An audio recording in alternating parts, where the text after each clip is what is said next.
Politicamente Incorreto e Ambientalmente Também é o podcast do Modifica sobre política e meio ambiente. Eu, Marina Colerato, editora do site Modifica, recebo convidados para aprofundar o debate sobre os principais assuntos do mês. Se inscreva no seu player preferido e não perca os próximos episódios.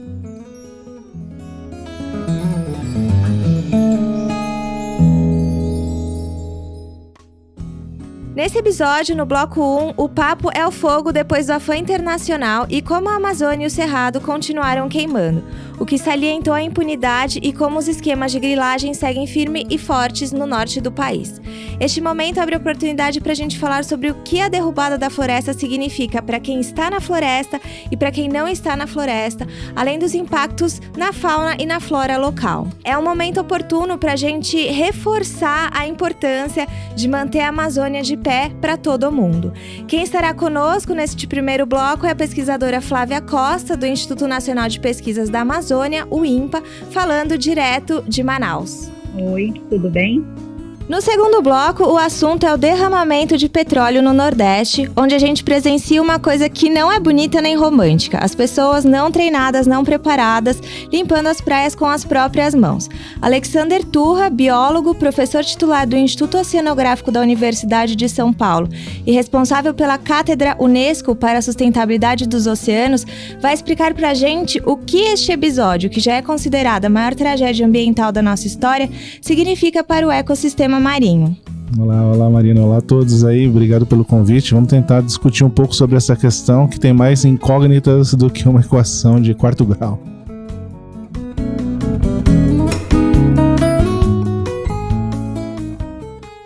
Apesar da calmaria midiática, muita coisa ainda aconteceu e está acontecendo desde o Dia do Fogo, em 10 de agosto. A começar pelo atraso inexplicável da Polícia Federal para apurar os fatos. Segundo uma reportagem da Folha de São Paulo, 2 agentes, um delegado e um escrivão chegaram a Novo Progresso, a cidade que registrou o maior número de focos de incêndio no Pará, só no dia 3 de setembro.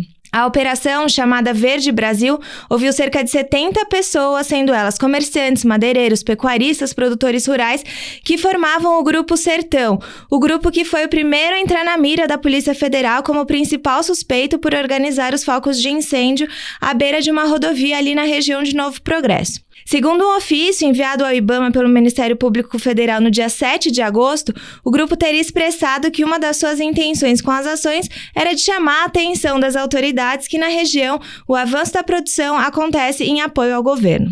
Após um mês de operação, o ministro da Defesa, Fernando Azevedo e Silva, apresentou dados à imprensa no último dia 23. Segundo o governo, 4 madeireiras foram interditadas, 63 pessoas presas, 112 termos de infração foram aplicados por garimpo, exploração ilegal, desmatamento e outros crimes ambientais. O ministro também apresentou as intervenções aos focos de fogo, que somam 571 combates terrestres e 321 combates aéreos. Outro número apresentado foi o total de multas, que equivalem a 36 milhões de reais. Durante um programa na Globo News, o jornalista André Trigueiro comentou sobre a coletiva e afirmou que os números são uma defensiva do governo em resposta à insatisfação mundial em relação à pouca atitude não só para conter as chamas, como também o desmatamento na região. E daí o André salientou uma coisa que eu acho que vale a gente trazer aqui, abre aspas. Eu não duvido das boas intenções do ministro.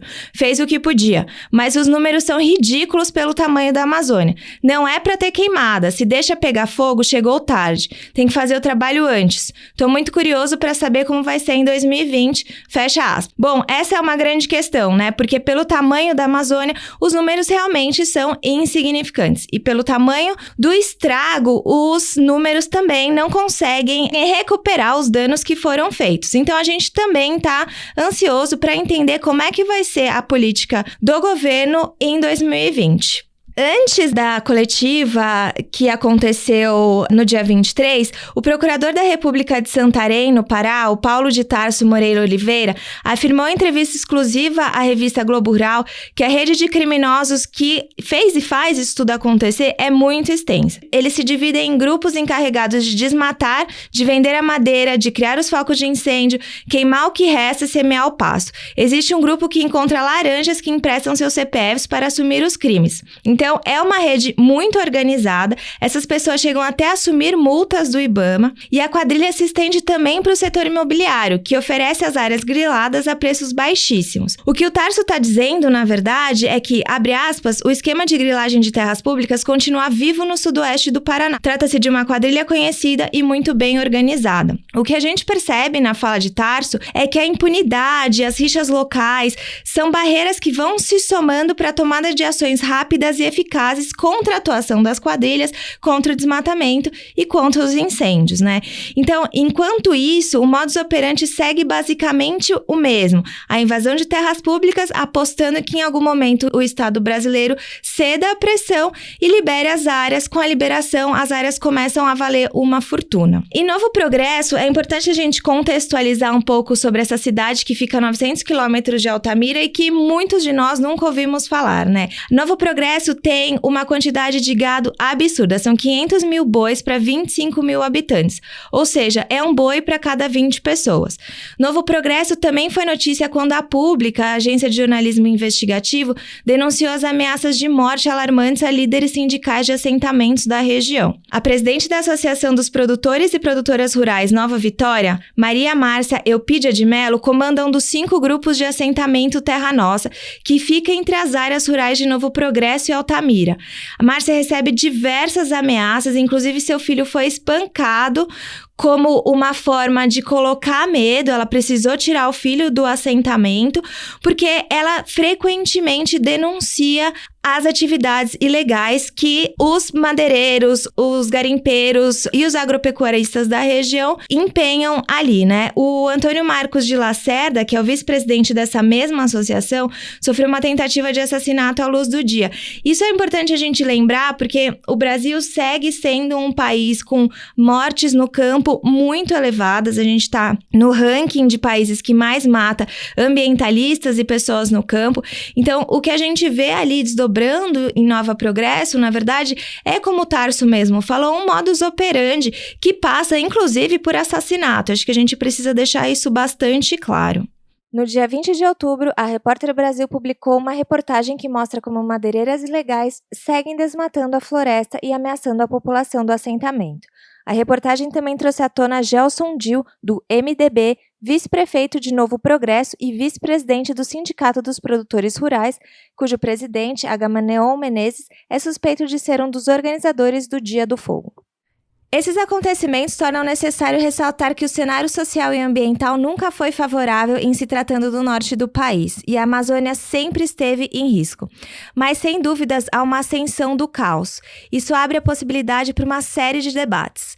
Porém, a gente vai aproveitar a deixa do podcast anterior, onde a nossa convidada Ana Carolina Amaral lembrou que grande parte das pessoas não faz ideia de como a derrubada da floresta pode impactar nas suas vidas. Para ressaltar como a destruição da Amazônia não só causa impactos direto na população local, mas desestabiliza o clima, o fluxo de chuvas, a agricultura. Para ajudar a gente nessa missão, trouxemos a Flávia Costa, que é pesquisadora do Instituto Nacional de Pesquisas da Amazônia, o INPA. A Flávia tem doutorado em ecologia e atua na área de dinâmica florestal, ecologia funcional e histórica. Flávia está aqui para compartilhar um pouco sobre tudo que ela pesquisa e sobre o que ela sabe sobre a Amazônia e os impactos que a gente deve ver no clima, nas pessoas e para fora da região amazônica depois do desmatamento. Primeiro, Flávia, agradeço por ter aceito o nosso convite. Sei que você acabou de voltar de uma pesquisa, numa semana intensa, numa reserva, e achar esse tempo na agenda não é simples. Então, muito obrigada por reservar e por estar com a gente nesse episódio. Eu acho que a gente pode começar com você explicando sobre as suas áreas de atuação, né? Você tem essa especialização em dinâmica florestal e ecologia funcional e histórica. Então, o que você pesquisa dentro destas áreas? E se você puder compartilhar também o que você foi pesquisar nessa reserva na semana passada. Oi, Marina. Então, agradeço por você ter me convidado. É muito bom a gente poder falar sobre a Amazônia e sobre a pesquisa que a gente está fazendo aqui. Então, vou contar um pouquinho para você o que significam esses nomes complicados de dinâmica florestal, ecologia histórica e ecologia funcional. Basicamente, o que a gente está tentando estudar são as respostas da floresta para a variação do ambiente e os impactos que o ser humano impõe para a floresta. Então, no estudo da dinâmica florestal, é mais ou menos como a gente está fazendo um censo do IBGE, só que esse censo não é de pessoas, é de árvores ou de palmeiras, cipós, outros organismos. E a gente está tentando entender, então, quem está morrendo mais, quem está nascendo mais, quem está crescendo mais. E isso ajuda a gente a entender, então, como a floresta está se comportando diante de diferentes condições do ambiente, como, por exemplo, a mudança ambiental ou agora, mais recentemente, o fogo. Então, isso é o que está acontecendo com a floresta hoje. Mas é também importante entender o que aconteceu com a floresta no passado. Então, parte da minha pesquisa é tentar entender o que as pessoas lá no passado, antes da chegada dos colonizadores europeus no Brasil, como eles usavam a floresta, como que eles modificavam a floresta. Então, o efeito do homem no passado. E na ecologia funcional, a gente está tentando entender como as plantas respondem diretamente, então quais são os mecanismos de resposta das plantas para essas variações do ambiente e modificações humanas. Então, uma das coisas que eu estava fazendo na reserva na semana passada era justamente isso. A gente estava tentando entender qual é a tolerância que as plantas têm às secas, porque as secas estão aumentando, inclusive o fogo aumenta a seca na Amazônia, e a gente precisa entender, então, quais espécies são mais tolerantes, quais são mais sensíveis e qual que é a resposta, então, que elas podem ter a essa mudança do ambiente. Você falou sobre essa questão histórica até antes da colonização, né? E aí acho que você talvez vai saber responder essa questão muito bem, que é a Amazônia vem perdendo a vegetação nativa e vem sofrendo alterações há muito tempo, né, Flávia? E eu já ouvi falar sobre a questão do tipping point, ou ponto sem retorno, que é a floresta perder vegetação ou ser alterada de uma forma tão substancial que ela deixaria de ser uma floresta. Nas suas pesquisas, você tem considerado essa questão? Como é que você olha essa questão e como é que um possível alcance desse tipping point refletiria na vida de quem não mora na floresta, por exemplo? Bom, então, eu não estudo diretamente tipping points, esse é um estudo matemático bastante complexo, mas acho que é importante a gente entender o efeito dessa mudança nas condições do ambiente, por exemplo, o aumento dos fogos, o desmatamento e mudança climática na floresta, porque isso realmente tem uma consequência muito grande, não só para o Brasil, mas para o mundo todo. Então, acho que para a gente entender isso, eu vou precisar explicar um pouquinho de clima, porque o que faz a floresta tão importante, essa floresta amazônica ser tão importante, é que ela é responsável pela não existência de desertos numa faixa muito grande que fica ao sul dela. Toda faixa que vai desde o Paraguai até São Paulo e Paraná, toda essa faixa deveria ser deserta. Se você olhar num mapa do mundo, você vai ver que a oeste dessa faixa está o deserto do Atacama. Aí você roda o globo e você vai parar lá na África e lá está o deserto da Namíbia, o deserto de Botsuana, e depois você roda mais um pouquinho, que está o deserto da Austrália.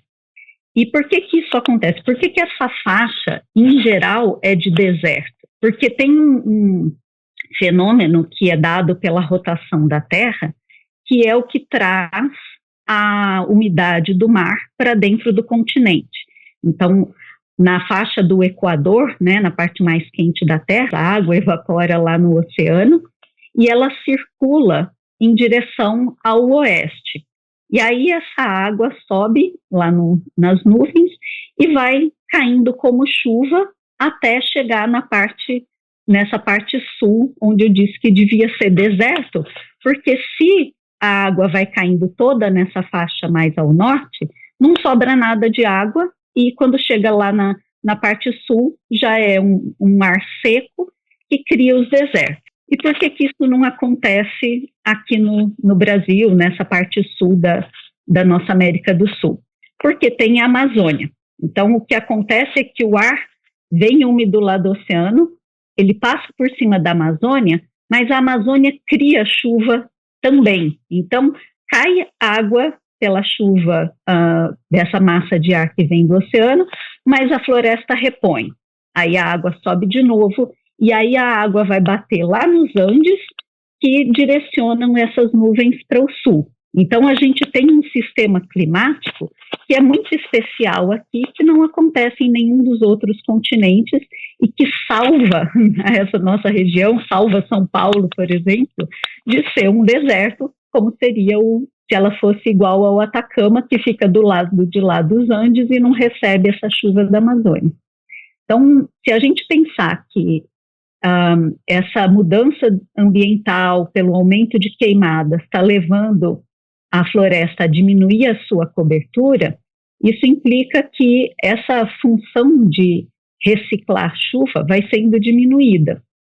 E o que as pesquisas até hoje mostram é que se a Amazônia perder 20% a 25% da cobertura de árvores, né, árvore em pé, esse sistema começa a colapsar. Ele não é mais capaz de se sustentar, porque o clima vai ficando mais seco, né? As árvores são o que forma chuva. Então, você tira a árvore, a capacidade de formar chuva diminui, o clima fica mais seco, ficando mais seco sustenta menos árvores, e assim ele vai se retroalimentando de uma maneira negativa, e isso implica que a floresta vai sendo perdida, e a projeção científica é que a floresta viraria uma savana, um cerrado, uma vegetação muito mais aberta que não é capaz de suprir umidade para fora dela mesma. Então, uma consequência muito grande para todas as regiões ao sul.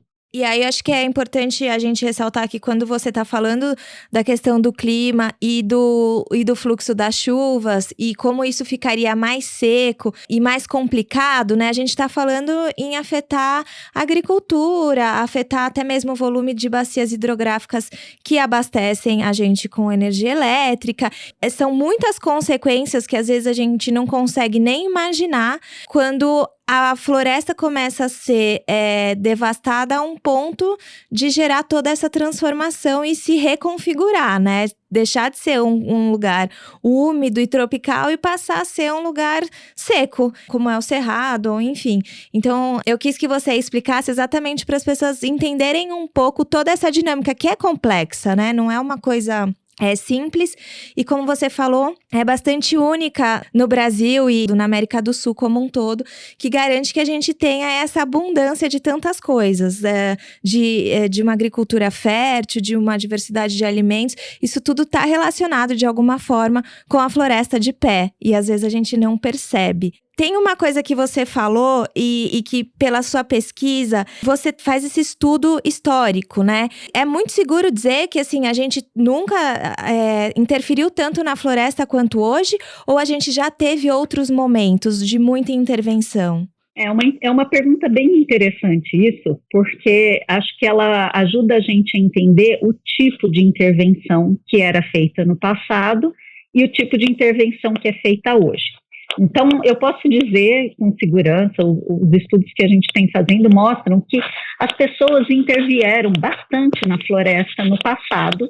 Sim, a gente encontra evidências disso, por exemplo, em quais são as espécies de árvore que fazem parte da floresta hoje e que não são árvores que estariam lá naturalmente, elas foram de alguma forma selecionadas, mas isso significa que o tipo de modificação que essas pessoas no passado faziam era para aumentar a produção da própria floresta, que é útil para os seres humanos. Então, ao invés de desmatar para grandes plantios, né, de vegetação aberta, o que a maior parte das populações fazia era plantar em pequenas áreas, essas vegetações que precisam de ambiente aberto, como, por exemplo, milho ou macaxeira, mas, principalmente, fazer um manejo da floresta com ela em pé. Então, aumentando a quantidade das plantas que são úteis, mas sem precisar mexer na estrutura da floresta. Isso significa tanto semear diretamente, então ir levando sementes das espécies de interesse, como castanha, açaí e outras fruteiras, como fazer um manejo para diminuir a competição entre as árvores que eles tinham interesse e as outras que eles não tinham interesse. Então, por exemplo, cortando cipós que estavam subindo nas árvores ou cortando as ervas daninhas que cresciam no pé das árvores que eles têm interesse. Então, é um manejo para aumentar a qualidade da floresta para a vida humana, mas mantendo a floresta em pé, que é muito diferente dos impactos que a gente tem hoje, que não respeitam essa ideia de que a floresta em pé é mais interessante do que ela derrubada. Eu acho importante também a gente trazer essa noção histórica, né? De como é que os povos se relacionavam com a floresta e como é que isso foi mudando. E mudando a ponto da gente ver o que a gente viu agora no meio do ano. E eu queria saber, assim, se vocês já têm uma noção do estrago do desmatamento que resultou nas queimadas e também das queimadas que aconteceram agora em julho e agosto, né? Eu sei que talvez esteja bem em cima para a gente já ter uma noção super precisa, mas eu acredito que talvez vocês já tenham alguma noção do que isso vai significar a longo prazo e até mesmo a curto prazo.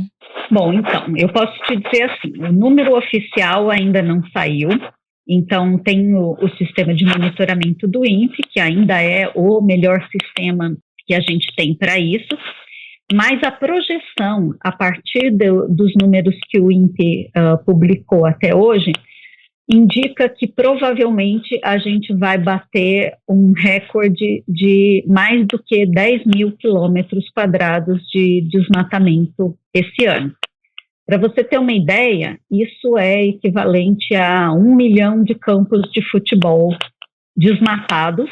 E esse número, ele é muito maior do que o que a gente estava vendo nos últimos 10 anos. A gente teve, assim, uma oscilação, claro, de ano a ano, inclusive é afetada pelos anos que são mais secos ou mais úmidos, mas, em geral, entre 2009 e 2018, a taxa de desmatamento não estava sendo muito maior do que 5 mil quilômetros quadrados por ano, que já é muito grande, mas ainda assim agora a gente está dobrando esse número, que eram números que a gente observava mais para trás no histórico de desmatamento da Amazônia e que estavam ligados com a falta de controle, né? Então, no momento em que o governo assumiu o controle de zerar o desmatamento, e houveram muitas políticas, tanto públicas como de organizações não governamentais, o desmatamento diminuiu drasticamente. Não zerou, mas diminuiu bastante. E agora ele está retomando os mesmos níveis que a gente estava vendo naquele período antes de 2009. A gente falou um pouco sobre o que isso pode significar para as pessoas que estão fora da floresta ou que estão, de certa forma, mais distantes do bioma, né? Mas isso tem um significado muito importante, muito grande e, assim, imensurável para as pessoas que estão na floresta, né? E para a vegetação e para os animais. Acho que vale a pena a gente aproximar o nosso ouvinte dessa realidade também, Flávia. O que essas queimadas, o que esse desmatamento é que ele nunca cessou, mas que agora ele chega a números bastante complicados, assim, digamos assim, significa para as pessoas que estão aí na região. Eu acho que você vive aí, você tem um olhar de pesquisadora, mas você também tem um olhar de uma pessoa local, né? Eu queria que você trouxesse essa realidade um pouco mais próxima para as pessoas que nos ouvem. Então, bom, acho que a consequência imediata e mais duradoura que a gente está tendo aqui dessas queimadas é a fumaça no ar, que é extremamente tóxica para a população e que, claro que eu estou em Manaus, que é relativamente distante dos focos principais de queimada, e a consequência é muito maior, muito, assim, dramática para as pessoas que estão morando nas regiões próximas de onde as queimadas estão acontecendo. Eu tive uma aluna retornando do sul do Amazonas, o contato ali com Rondônia, que é uma região também que está sofrendo uma pressão enorme de desmatamento, e ela mostrou fotos e relatou para a gente que o dia estava à noite. Isso que foi visto em São Paulo em um dia, está acontecendo lá todos os dias, nesses 2 meses que passaram, porque a queimada estava levando toda essa fumaça para cima das comunidades, para cima das pequenas cidades que existem ali. Então, as pessoas estão lotando os postos de saúde, porque não foi um dia de fumaça no ar, semanas, meses de fumaça no ar.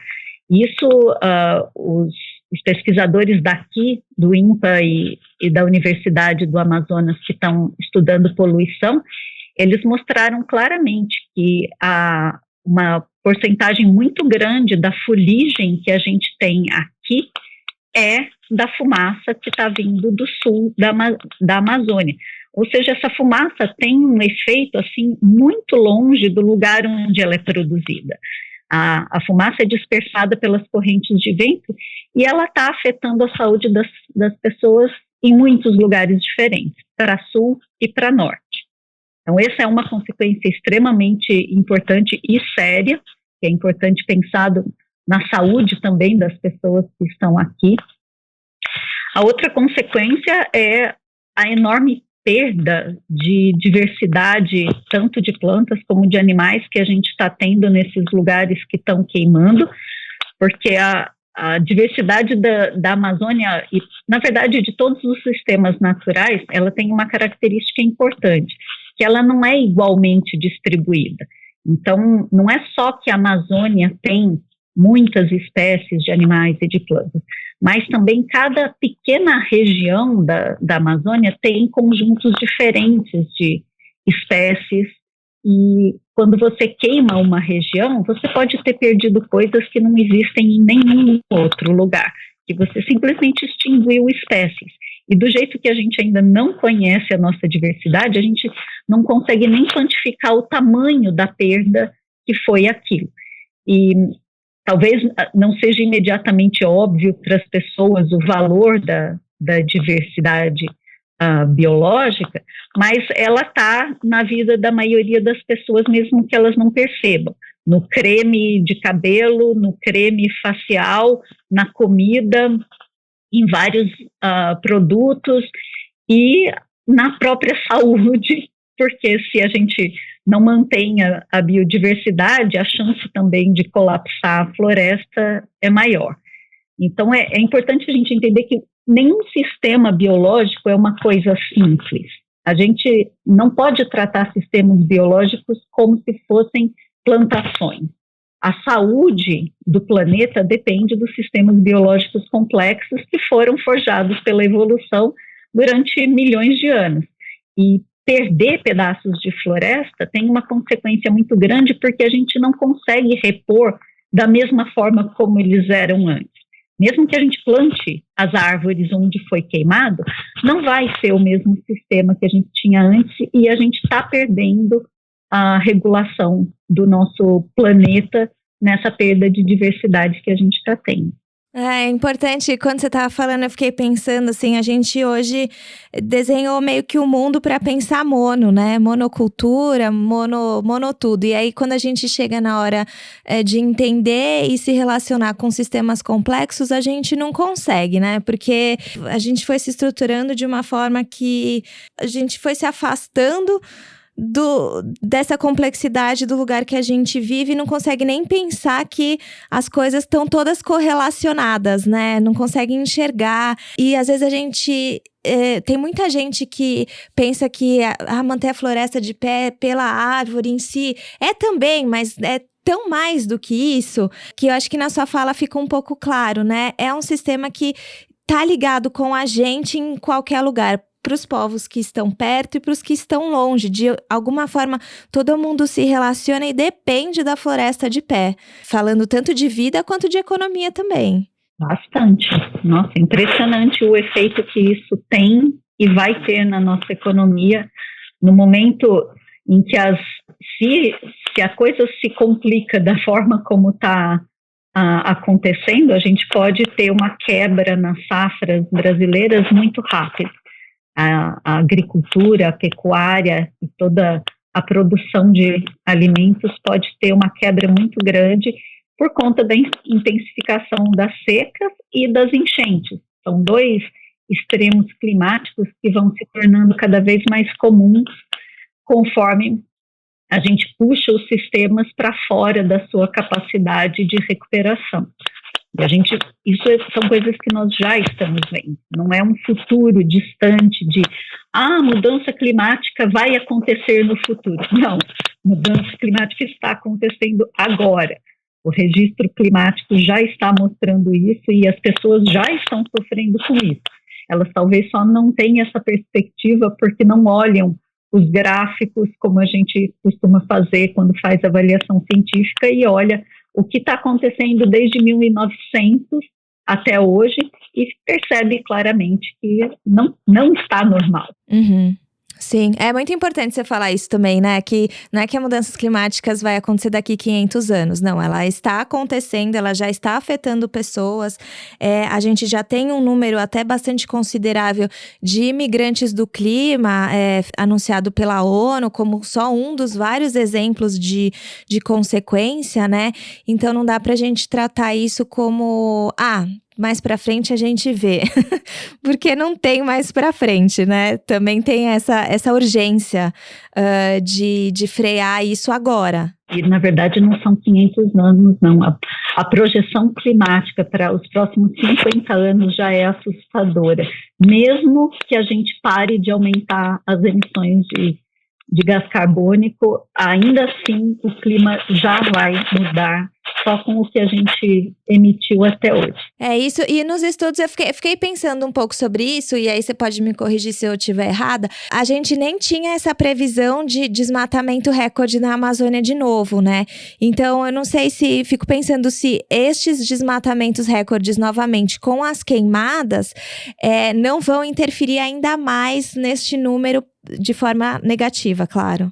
Eu acho que as pessoas agora, com esses números, vão fazer novas projeções e novas modelagens, porque a gente chama isso de forçante. O modelo prevê o que vai acontecer com a floresta, dado que você tem um certo forçante.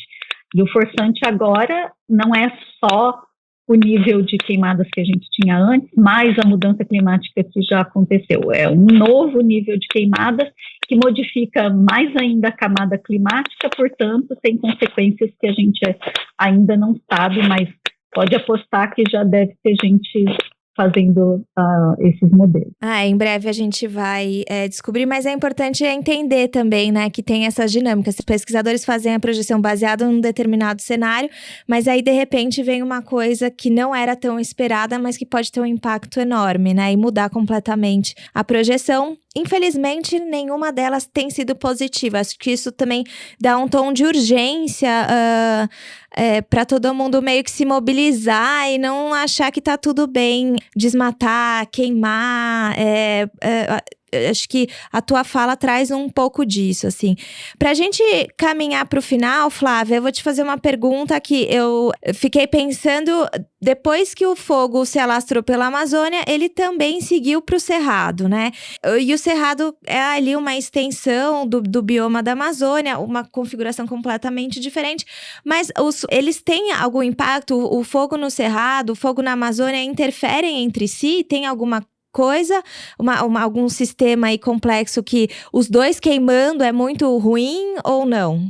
Bom, de verdade, até hoje não tem nenhum estudo que mostre essa influência do cerrado, né, de alterações no cerrado, como o fogo, sobre a Amazônia. De verdade, o que é bem conhecido, bem documentado, é o inverso.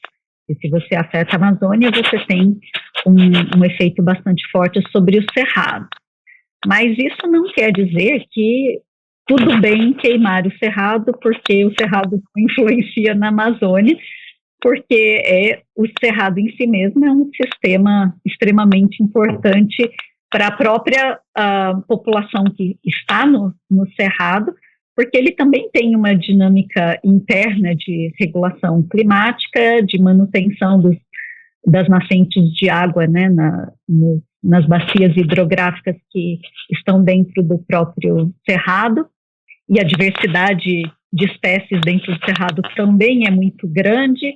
Então, ele é um sistema que em si mesmo merece muita atenção, inclusive porque, infelizmente, parte da razão do desmatamento ter diminuído na Amazônia é que ele migrou para o cerrado nesses últimos anos.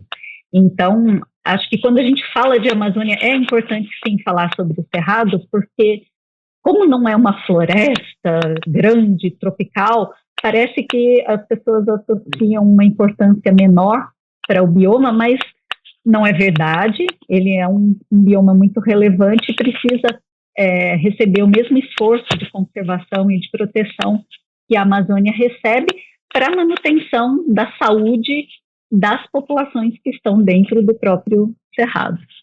Isso que você trouxe é muito importante lembrar. A gente falou isso no podcast anterior, que enquanto as taxas de desmatamento caíram na Amazônia, as do Cerrado, assim, aumentaram, foram, assim, galopantes, né? A gente tem números e realmente algumas pesquisas muito próximas de dizer que o Cerrado também está muito próximo de alcançar o seu tipping point, enfim. E eu já ouvi pessoas dizendo que o Cerrado é um deserto e não tem nada. E não é isso, né? Acho que o Cerrado é um bioma super importante, a gente já falou sobre isso outras vezes no Modifica, e também acredito que este momento é o momento da gente trazer atenção para a Amazônia, para o desmatamento, para a questão climática e para o Cerrado, né? Como é ali uma extensão que também sofreu com fogo, que sofre historicamente com desmatamento agora, eu acho que a sua fala reforça essa importância da gente ter esse olhar mais amplo e, de novo, mais sistêmico sobre os ambientes, sobre os biomas, né? Eu acho que é isto, Flávia, já tomamos muito do seu tempo, eu queria agradecer muito. Se você quiser deixar algum recado para as pessoas que, se eu não te perguntei alguma coisa e você acha super importante falar, agora é o momento. Bom, isso é difícil, porque seriam tantas coisas para falar.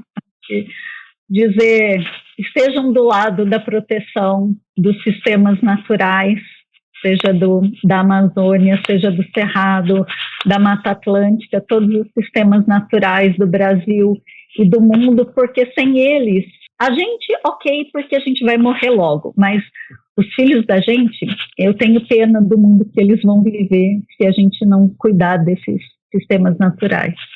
Então, acho que é importante para o futuro da humanidade como um todo. Eu vou deixar no corpo da pauta o site do INPA. O INPA tem muitas pesquisas acessíveis, abertas, que qualquer um que quiser entender mais, tirar alguma dúvida, pode acessar. Acredito que em breve as pesquisas da Flávia estarão lá também. E Flávia, mais uma vez, obrigada, e a gente segue nesse ritmo. Muito obrigada pela presença. Obrigada também, vocês.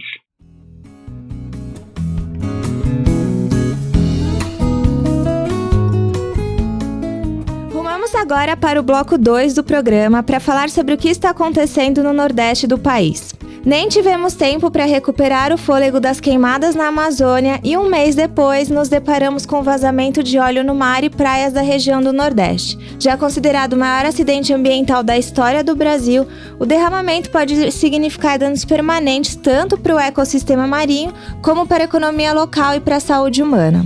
Até a gente gravar este podcast, no dia 28 de outubro, o IBAMA já havia contabilizado 238 locais atingidos pela mancha de óleo. Com uma extensão de 2.250 quilômetros, ela cobre 89 municípios em 9 estados. São vários locais turísticos afetados, como Ilhéus, na Bahia, João Pessoa, na Paraíba, Porto de Galinhas, em Pernambuco, Natal, no Rio Grande do Norte e Maragogi, em Alagoas. Todos estes lugares viram suas praias contaminadas. Tem uma estimativa de que 144 mil pescadores e marisqueiros que sobrevivem das atividades em mares e rios da região terão suas atividades prejudicadas. Então, a gente vê também uma questão de impacto econômico para a economia e para a população local. Ainda é cedo para calcular o real dano ambiental, mas a gente tem sido bombardeado com um monte de notícia, um pouco de suposição, um pouco de alarmismo. Então, vamos explicar aqui, antes da gente entrar com o convidado, o que está acontecendo. As primeiras manchas de óleo foram detectadas a 700 quilômetros da costa brasileira, em áreas internacionais, entre os estados da Paraíba e Pernambuco, no dia 30 de agosto. 4 dias depois, o óleo já chegava a outros estados, como Ceará e Sergipe. Apesar das respostas tardias das autoridades, o IBAMA considera o dia 2 de setembro como o início da crise, na qual já haviam 23 locais em 11 municípios e 3 estados afetados. A Bahia hoje é o lugar mais afetado e contabiliza 47 registros. Em seguida, vem Rio Grande do Norte com 46 e Alagoas com 41. Até o momento, as autoridades responsáveis não descobriram a origem do petróleo, mas já foi divulgado que o composto é uma mistura de óleos crus, diferente do que é produzido e comercializado no Brasil, abrindo possibilidade de que o óleo tenha vindo de um navio petroleiro internacional. Foram feitos 2 laudos, um pela Petrobras, no fim de setembro, e outro pela Universidade Federal da Bahia, em parceria com a Universidade Estadual de Feira de Santana. E neste último, entregue dia 10 de outubro, as universidades recolheram 9 amostras, sendo 7 da costa do Sergipe e 2 da costa da Bahia. Ambos os laudos chegaram à conclusão que o petróleo encontrado tem características semelhantes ao petróleo produzido na Venezuela. O laudo da Petrobras aponta para um possível cenário no qual o óleo tenha vazado de um navio e talvez um navio clandestino. Ainda a investigação está sendo feita tanto pela Marinha quanto pela Polícia Federal, mas é uma coisa que a gente ainda não tem confirmação e é uma coisa que não impacta diretamente no que precisa ser feito, né? Por hora, os números oficiais de óleos retirados das praias ou em alto mar estão crescendo. A Marinha informou que cerca de 900 toneladas foram retiradas até o momento do litoral. A Petrobras também comunicou em meados de outubro que recolheu 200 toneladas de resíduo nas praias e que vem atuando com 1.700 agentes ambientais e mais de 50 funcionários na área de planejamento e execução, que também estão sendo coordenados com o IBAMA para a retirada deste material. Porém, a gente está falando da retirada do material onde é possível, principalmente nas praias, mas isso em alto mar, ele tem uma complexidade e uma necessidade de atuação muito diversa que ainda não foi nem compreendida nem executada. Acho que é importante a gente falar sobre isso. O Alexander, que está com a gente, vai explicar isso um pouquinho melhor depois, mas a gente vê uma certa omissão do Estado em colocar em prática o Plano Nacional de Contingenciamento para Incidentes de Poluição por Óleo em Águas, criado em 2013, ainda no governo da Dilma Rousseff, e como o próprio nome sugere, o plano tem o intuito de organizar as ações de órgãos para cenários coincidentes com óleo, minimizando o máximo possível os danos ambientais, porque o petróleo, ele tem uma questão que não é se ele vai vazar, é quando ele vai vazar, e por isso exige um plano nacional de contingenciamento permanente, para que quando isto aconteça, as medidas sejam tomadas de forma rápida e eficiente para minimizar os danos, né? Não é nem para neutralizar, porque não tem como neutralizar estes danos, mas a gente consegue minimizar. A demora perceptível da União foi reforçada pelo jornal Globo, que apontou que o governo Bolsonaro violou ao menos 8 procedimentos do plano. Já o ex-ministro do Meio Ambiente, Carlos Mink, que comandou a pasta no segundo mandato de Lula, afirmou que Ricardo Salles violou 13 dos 23 artigos do decreto que instituiu o plano. Carlos deu como exemplo a demora em mobilizar órgãos e equipes, que comprometeu a investigação sobre a amplitude do desastre e a limpeza das praias. A Procuradoria do Ministério Público Federal também se manifestou contra a União, criticando a atuação não articulada nas regiões afetadas. A Procuradoria apontou o fato de que servidores municipais, estaduais e federais estão trabalhando na região nordestina, mas sem um comando organizado. Para completar a equação, a Folha também revelou que o governo Bolsonaro extinguiu em abril 2 comitês que integravam o plano de ação de incidentes com óleo em águas, o que pode explicar a demora de articulação das ações. Talvez pela aproximação e visibilidade gravidade mais alarmante dos problemas, os governos do estado começaram a atuar mais rápido possível com as manchas, mesmo em dissonância com o governo federal, utilizando seus recursos muitas vezes limitados, lembrando que os recursos dos estados são menores que os recursos da União, né? O governo de Pernambuco chegou a pedir 3,5 quilômetros de boia de contenção ao Ministério do Meio Ambiente, mas ficou sem resposta. O estado já utilizou as boias para capturar 1 tonelada de óleo no mar de São José da Coroa Grande, no sul de Pernambuco, impedindo que o componente chegasse à praia.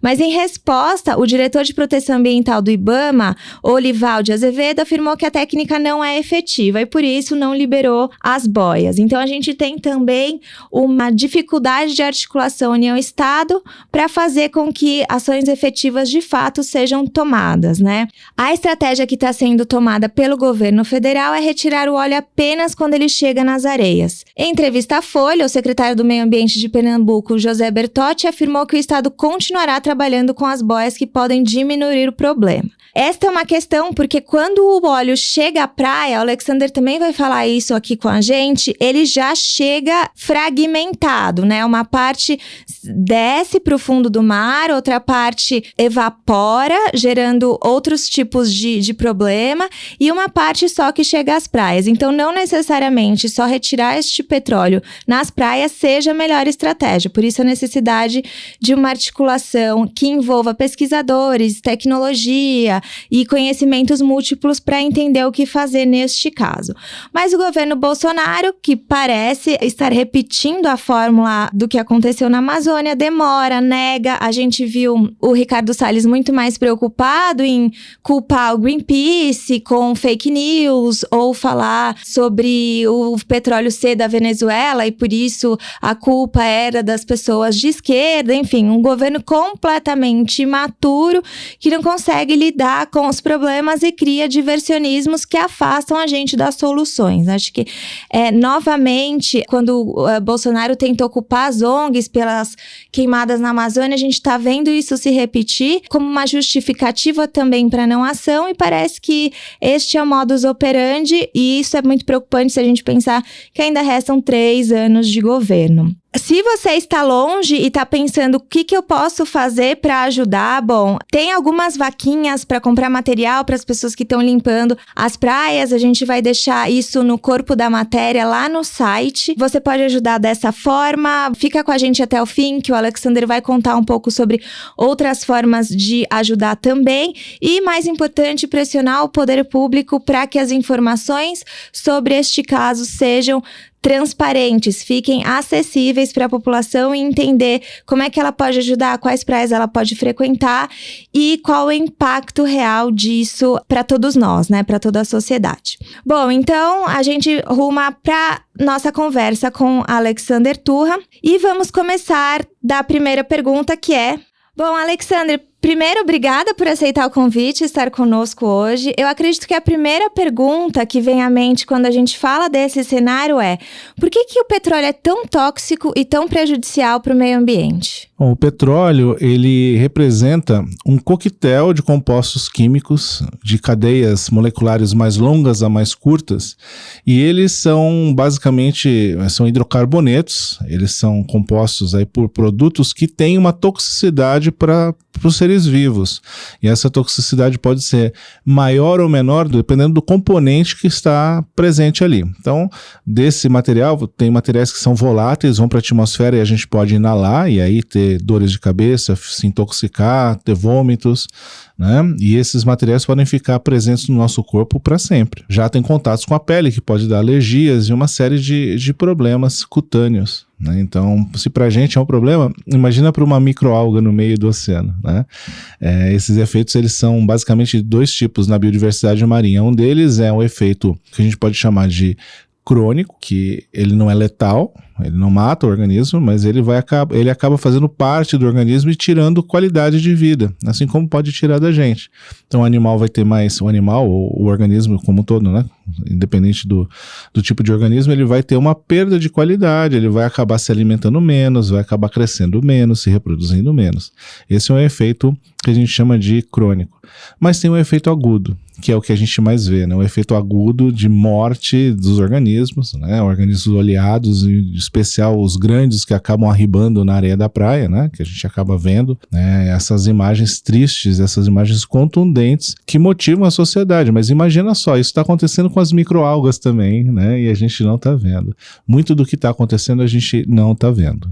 Isso é uma questão que eu vi que para uma coisa que a gente vê acontecer na praia, 10 estão acontecendo em alto mar, né?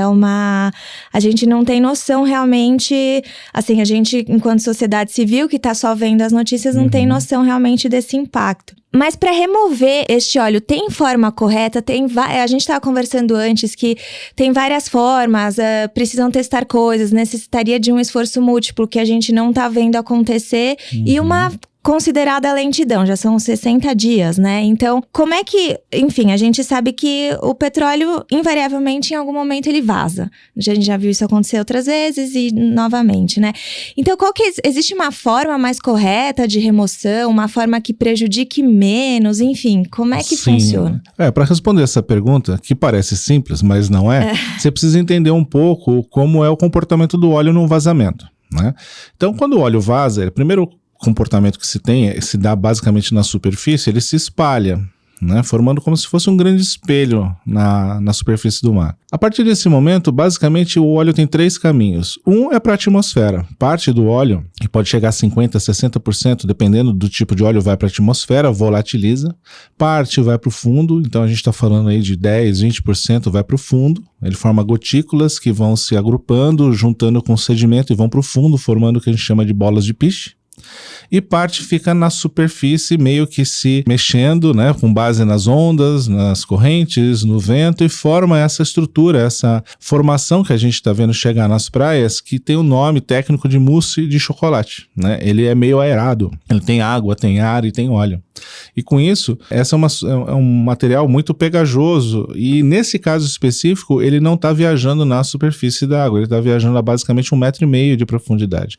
Isso dificulta a visualização. Então o que acontece? Esse óleo está navegando e está chegando nos ambientes costeiros. É lá que a gente está vendo, ou seja, o que foi para a atmosfera e o que foi para o fundo, impactando corais de águas profundas, ou mesmo um negócio fantástico que tem na costa brasileira, que é o maior banco de rodolitos do mundo. Rodolitos, né, parece um palavrão, né? Ele representa um conjunto de algas vermelhas que formam bolotas que parecem batatas, que ficam a áreas rasas de 5 a 10 metros até 200 metros de profundidade. É o produtor primário que vai mais fundo no oceano. E é um ambiente que é berçário para lagostas, para peixes, para uma biodiversidade gigantesca. E aí o que acontece? A gente não sabe como eles estão sendo impactados, mas é um risco muito grande. O que a gente vê é na costa.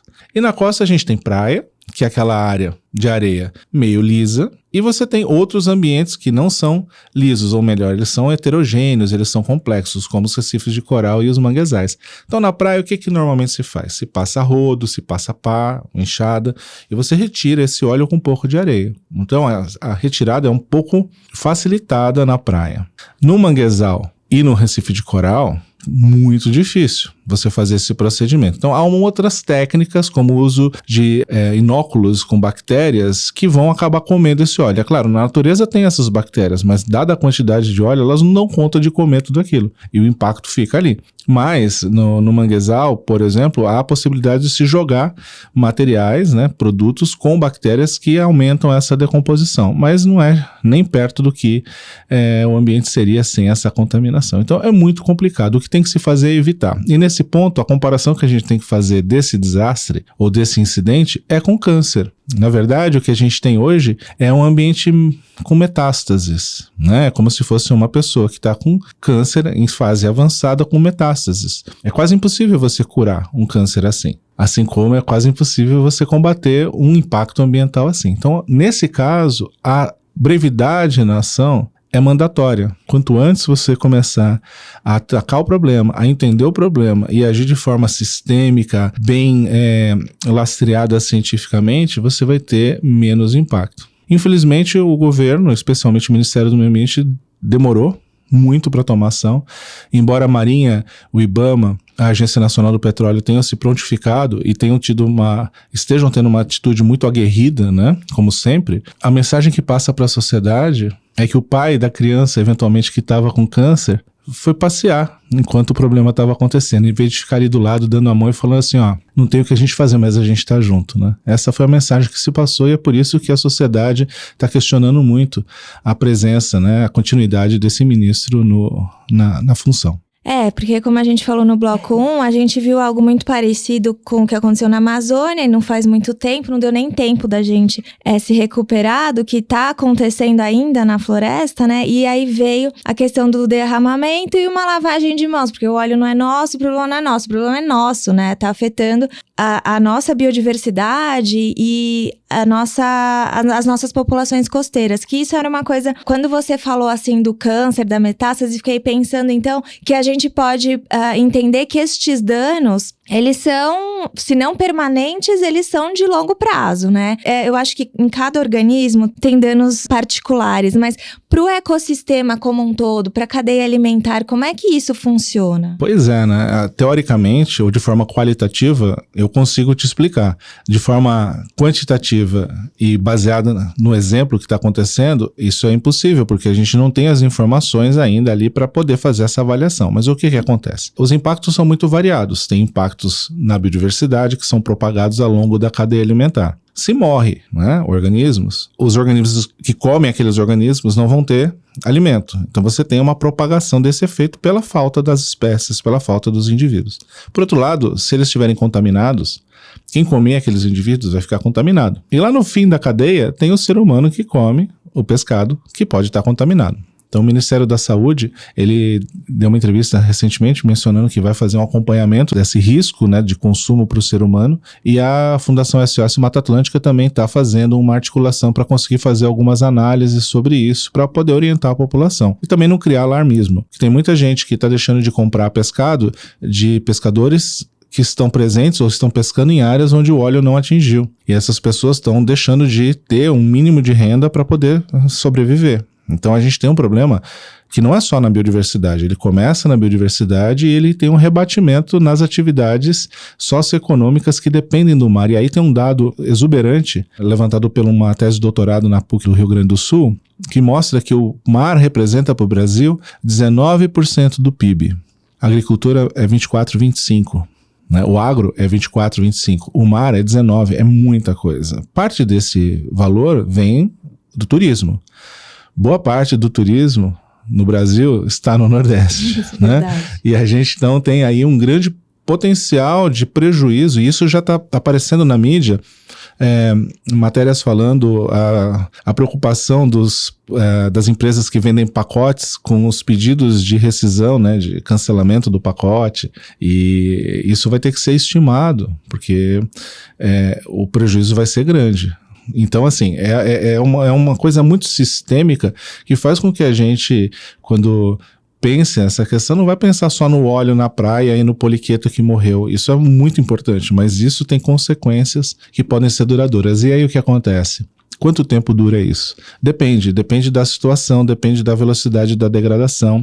Mas, por exemplo, quando moléculas derivadas de petróleo, elas ficam aprisionadas no sedimento, elas vão ficar lá quase que para sempre, né? E eventualmente, se você tem uma remobilização desse sedimento por uma ressaca do mar ou por uma dragagem, esses compostos tóxicos vão voltar à tona, vão voltar à superfície e vão ser biodisponíveis novamente. E com isso, esse impacto vai voltar.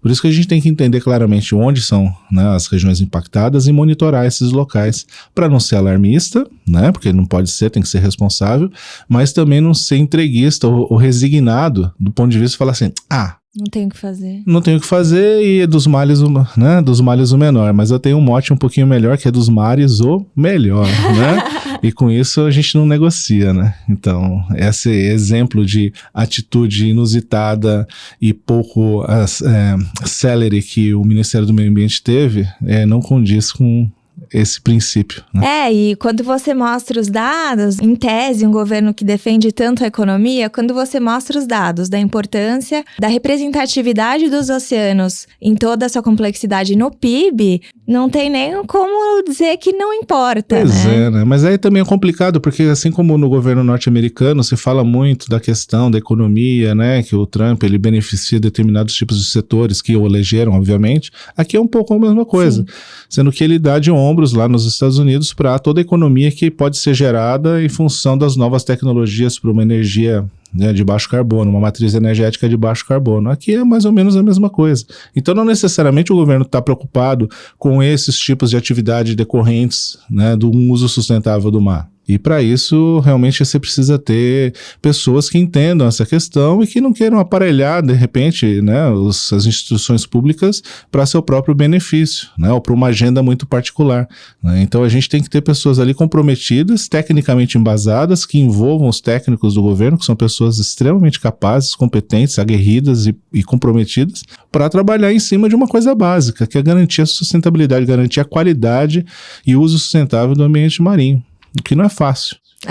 Você estava falando aqui offline sobre pensar outras matrizes de energia, porque é isso, né? O petróleo, ele tem os impactos da extração, ele tem os impactos da queima, das mudanças climáticas, e ele tem essa questão do derramamento que, invariavelmente, uma hora ou outra, em algum lugar, está sempre acontecendo. Se a gente pensa em mudança dessa matriz ou menos exploração e tenta enxergar outras formas, a gente poderia dizer que é mais seguro para os oceanos? Assim, é uma forma, pensar em outras matrizes energéticas, em deixar petróleo no solo, é uma forma também de preservação marinha? Sem dúvida. Dá para se pensar essa questão em duas escalas. A primeira é que na lógica atual, no paradigma atual, usando matriz fóssil, a gente tem que usar de forma sensata, usar o que a gente precisa e agregar valor ao que a gente está produzindo. Então não adianta a gente exportar óleo e importar gasolina.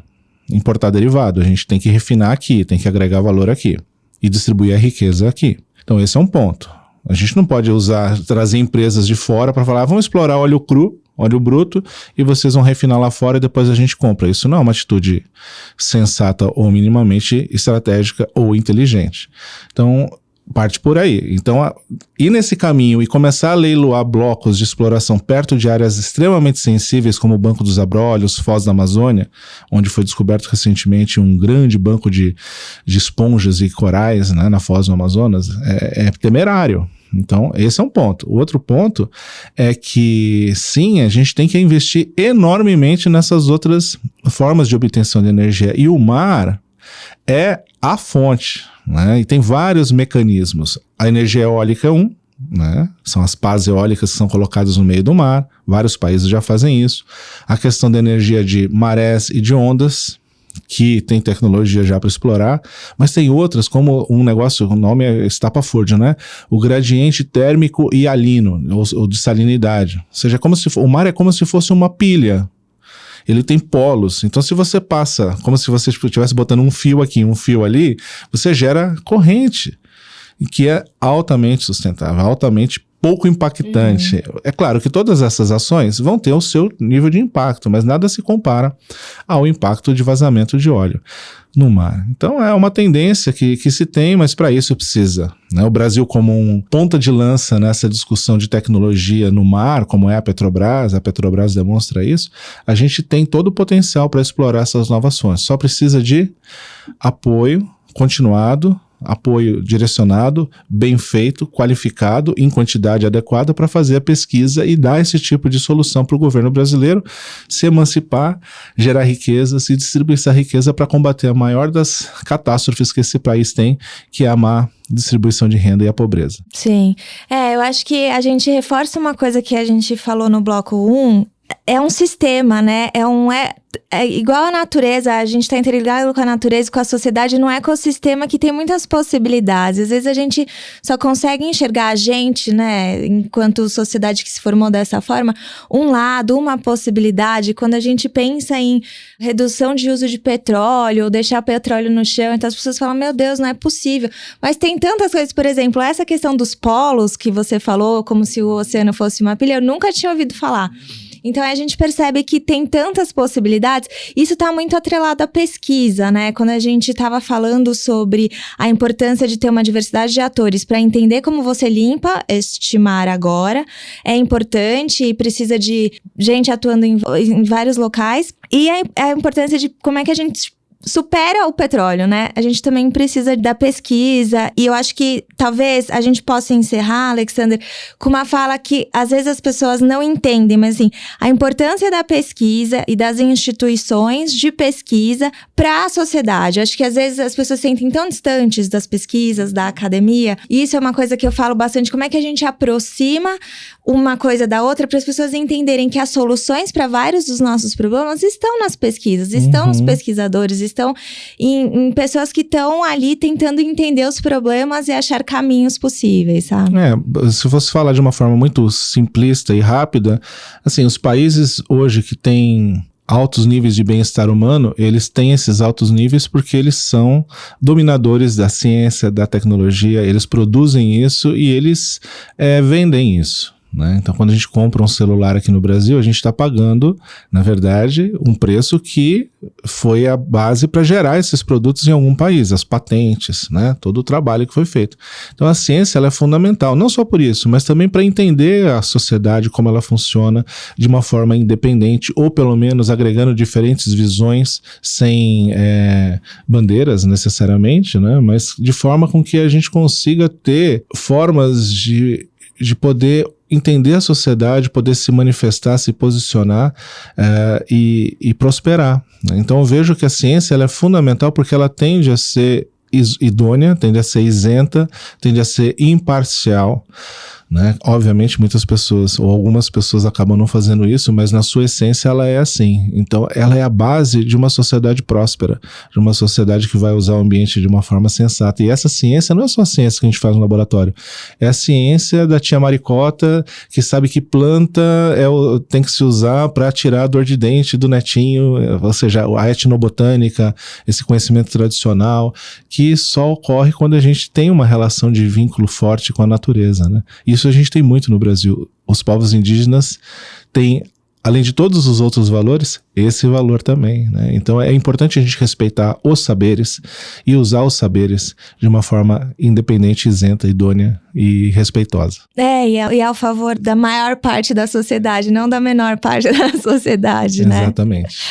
Alexander, tem mais alguma coisa que você acha que nosso ouvinte precisa saber? Tem uma coisa que as pessoas estão falando, o governo fala pode frequentar as praias, outras pessoas falam que não, tem praias que não foram contaminadas, talvez esperar um pouco para usar as que foram. O que você diz? Que a gente tem que ter uma transparência nessa conversa, né? Então o governo ele tem a responsabilidade de mostrar como está a qualidade desse ambiente. O IBAMA é responsável por fazer isso, por zelar e de comunicar a qualidade ambiental, e os estados e os municípios estão muito interessados nessa questão. Então a primeira coisa é fazer solicitações de esclarecimento ao IBAMA, ao Ministério do Meio Ambiente, para que essas informações estejam disponíveis e a gente, enquanto usuário do ambiente marinho, a gente possa ser informado. E com isso a gente garante, né, que essa informação seja produzida e que os responsáveis por garantir a segurança do banhista, do usuário, eles realmente passem essa informação, sem pirotecnias, sem exaltações, sem bandeiras, né? Mas com um único foco, que é a gente não perder a nossa galinha dos ovos de ouro, né? Porque as praias representam isso. E o final do ano tá aí, né? Final do ano tá aí, e aí eu normalmente gosto de fazer uns hashtags ou umas frasezinhas assim, né? Uma que eu acho que é apropriada agora para isso é assim, né? Em relação ao mar, o pior cego é aquele que não quer se. Né? Maravilhoso! Ele não quer nem o mar e não quer nem ver o que acontece com ele. Então é uma infelicidade isso que está acontecendo, mas a maior infelicidade é quando a atitude, né, não é compatível com a importância do que está acontecendo. E a gente vê as pessoas tentando, né, os marisqueiros, as donos de pousada, a galera tentando fazer as coisas, mas é de uma complexidade que exige uma ação articulada, múltipla, né, não dá pra gente não ressaltar de novo a irresponsabilidade que a gente tá vendo. Então, mas você sabe que tem uma questão, eu acho que até já passou o tempo, mas eu acho importante falar, eu tava conversando com a Sônia Bride esses dias, e uma das coisas que aconteceu no Golfo do México é o turismo da recuperação. Então muitas pessoas que eventualmente não iam ter benefício nenhum em fazer turismo lá em Nova Orleans, né, que foi destruída assim pela socioeconomia, né, no sul ali dos Estados Unidos, né, já tinha tido né, o furacão e depois teve o vazamento. Então, o sul dos Estados Unidos, ali, aquela região foi muito impactada pelo óleo, direto e indiretamente. Então, eles promoveram o turismo. Turismo, vem para cá, ajuda a gente a reconstruir, não só a questão do furacão, mas também a questão do óleo.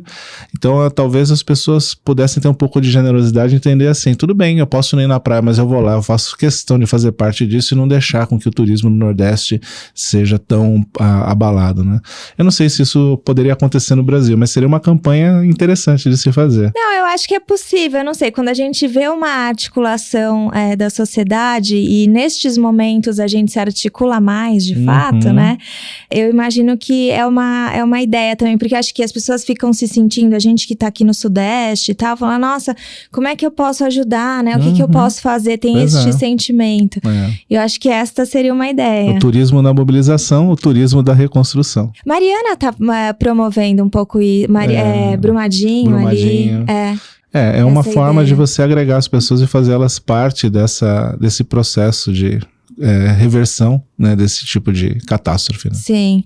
Bom, acho que é isso. Tem mais alguma coisa que você quer falar para os nossos ouvintes? Acho que é isso. Os mares são importantes, os mares são sensíveis, nós dependemos dos mares, a gente tem a obrigação de cuidar deles. Cada um tem que fazer isso do jeito que dá. É isso aí, Alexander. Muito obrigada. Se vocês que estão ouvindo tiverem alguma dúvida ou quiserem trocar com o Alexander, deixa comentários, qualquer coisa eu dou um toque nele, avisa, tem comentário aqui, as pessoas estão querendo saber. Esta questão, a gente não sabe, né, Alexander, se ainda tá vazando, se já vazou, a gente ainda não tem isso, né? Não, na verdade, essa é uma grande incógnita. O fato de aparecerem novas manchas em locais por onde a mancha, a princípio, já passou, as pessoas estão entendendo que é um vazamento que continua a ocorrer, mas na verdade não necessariamente. Os movimentos das correntes, eles na região Nordeste explicam o porquê que o óleo pode eventualmente aparecer numa região antes daquela, né? Então são vórtices que ocorrem, né? São movimentos das correntes, então não necessariamente é um vazamento que continua vazando. Vamos ficar com... É uma informação tão básica que a gente não consegue saber, né? ainda, Incrível. né? Inclusive de onde ele veio, né? Apesar da gente já ter a noção dos estudos que indicam que é um petróleo de origem venezuelana, não sabemos também de onde ele está vindo. Onde é a fonte do vazamento. Mas eu não sei, pela proximidade que ele está chegando, talvez não tenha sido tão em alto mar. Como é que é? Não, muito provavelmente teve uma modelagem feita pelos colegas do IO, né, do Instituto Oceanográfico e do INPE, e pela lógica também, esse vazamento ele ocorreu a mais de 400 quilômetros da costa, uma distância grande, antes da bifurcação da corrente sul-equatorial, que vem um pouco abaixo do Equador. Essa corrente se bifurca em duas, que é a corrente norte do Brasil, que passa ali, né, vai para o Ceará, Piauí e Maranhão, e a que desce, que vem, né, para Pernambuco, Bahia e Espírito Santo. Então, como o óleo seguiu esses dois caminhos, o vazamento só pode ter ocorrido antes dessa bifurcação. Pode ter ocorrido bastante antes dessa bifurcação. E aí, esse é o ponto, né? Será que foi um naufrágio? Um naufrágio de um navio clandestino que estava transportando óleo para tentar romper o embargo que os Estados Unidos colocaram na Venezuela, né? Tem toda uma série de possibilidades que estão sendo aventadas, mas tudo indica que o volume de óleo que representou esse vazamento, né, equivale a uma carga. Não é uma torneirinha, não é um óleo combustível que vazou, equivale a uma carga. Então tudo indica que possa ser algo compatível com um naufrágio, alguma coisa parecida. Entendi. Isso é importante porque, enfim, tem algumas especulações, mas a gente não entende muito e questão das pesquisas mostrarem faz com que a gente entenda melhor, né, o que pode estar acontecendo. Pois é. Mas assim como num câncer, uma pessoa chega lá diagnosticada com câncer, que eu tava falando, né? Aí o médico chega e fala assim, poxa, mas você devia ter parado de fumar. Pior coisa que a pessoa, né? Sim. Ou seja, é a mesma coisa que não importa de onde veio, ou quem é o dono do óleo, ou qual a assinatura do óleo, se é daqui ou dali. O que importa é que a gente tem que pegar e encarar essa situação com seriedade, com estratégia, com informação, né? E não de forma reclusa. Isso eu acho que é só importante pra gente entender como é que as coisas acontecem. Falando do meu lado, dos leigos, imaginar que poderia ter um navio clandestino transportando uma carga de óleo. Então, isso até faz a gente pensar em geopolítica, né? Sem dúvida. Mas, realmente, eu acho que não é este o grande X da questão, né? Acho que o grande X da questão é como é que a gente resolve isso agora, como é que a gente evita isso no futuro, reduzindo a questão do petróleo, né? E como é que a gente tem... meu Deus do céu, escolhe governantes mais alinhados e mais preparados para estar com a gente nessa questão ambiental, que no Brasil é muito sensível, é muito importante, né? Pois é. Eu tenho brincado com os primos aí a respeito de um desenho que chamava Up, né? Lembra aquele lá do Frederiksen, que voa com as bolas com as bexigas? E lá tem aqueles cachorros que não podem ouvir a palavra esquilo, né? Porque fala esquilo, eles olham pro lado e daí, né, eles fogem, assim, né? E é mais ou menos isso, né? A gente tem visto vários tipos de esquilo, né? Então as pessoas usam o esquilo para você olhar para outra coisa enquanto a baboseira continua a mesma, né? Então a gente tem que, né, não ser focado nesse tipo de coisa, esquecer essas questões polarizadas, né?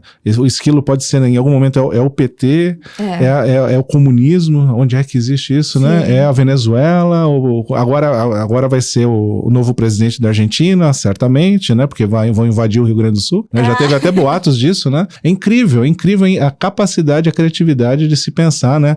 Qual o esquilo da vez, né?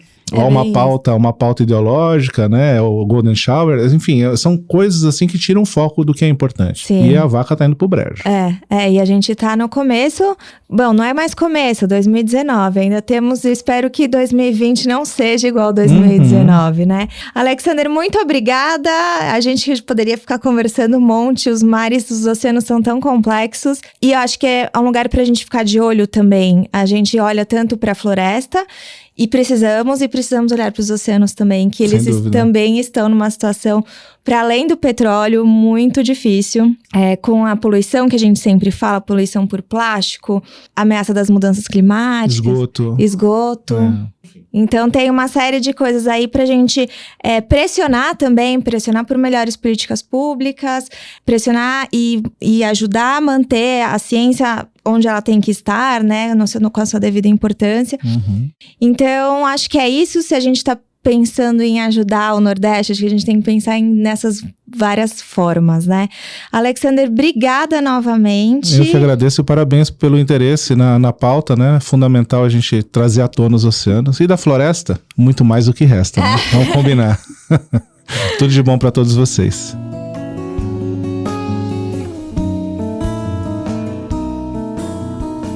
Chegamos ao fim deste que é o Politicamente Incorreto e ambientalmente também em seu novo formato. Deixe comentários nas nossas redes sociais, Instagram, Twitter, no nosso site modifica.com.br ou onde preferir. No final de cada episódio, vamos ler os melhores para vocês. Quer deixar sugestões de pauta, de pessoas que devemos chamar para o papo? Manda mensagem direta em qualquer uma das nossas mídias. O podcast Politicamente Incorreto e Ambientalmente também é uma produção do Modifica, gravado no estúdio Reampim, em São Paulo. Se você gosta de ouvir este e nossos outros podcasts, não esqueça de assinar o Clube Modifica. Colaborar financeiramente com o jornalismo independente é a melhor forma de manter nosso conteúdo livre de paywall e com cada vez mais qualidade. Lembrando que quando você colabora com o clube, você remunera uma série de profissionais que fazem o Modifica acontecer.